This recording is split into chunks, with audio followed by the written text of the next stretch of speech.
আসসালামু আলাইকুম। আমি আজকে দেখাবো কিভাবে নদীর টাটকা চিংড়ি বাটা দিয়ে পুঁইশাক রান্না করতে হয়। এর জন্য প্রথমে আমি পুঁইশাকগুলোকে ভালো করে কেটে ধুয়ে নিয়েছি।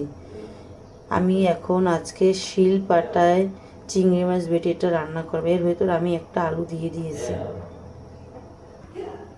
চিংড়ি মাছগুলোকে এখন আমি ভালো করে শিল পাটায় বেটে নেব। প্রথমে আমি পরিমাণ মতো তেল দিয়ে দেব। এর ভেতর আমি চিংড়ি মাছ বাটা দিয়ে দেব।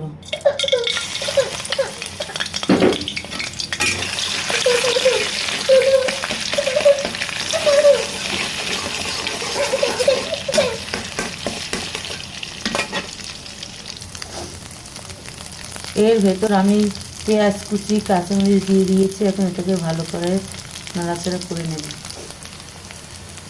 এর ভেতর আমি এখন পরিমাণ মতো পানি দিয়ে দেব মশলা কষানোর জন্য। পরিমাণ মতো হলুদের গুঁড়ো, মরিচের গুঁড়ো, লবণ দিয়ে দেব। মশলাটাকে 5 মিনিট কষিয়ে নেব।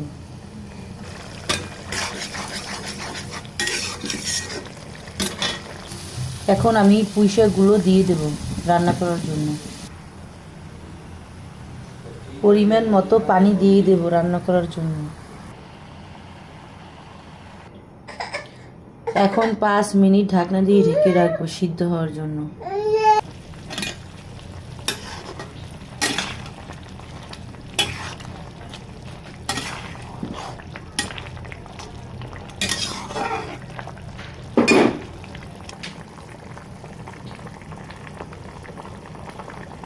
এর ভেতর আমি পরিমাণ মতো ধনেপাতা কুচি দিয়ে দেব।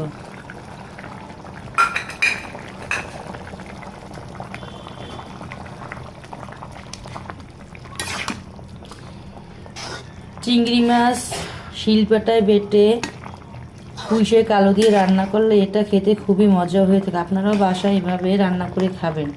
এটা খেতে খুবই সুস্বাদু হয়ে থাকে।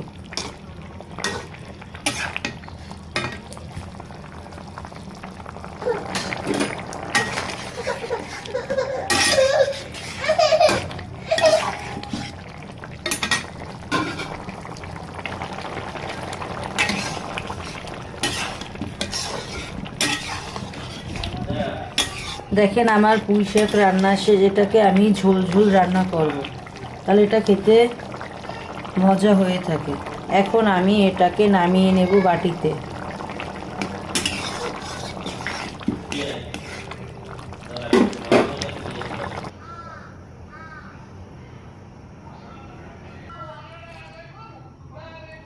শিল পাটায় চিংড়ি মাছ বেটে পুঁইশাক আলু রান্না, এটা খেতে খুবই মজা হয়ে থাকে। আপনারা বাসায় এটা রান্না করে খাবেন।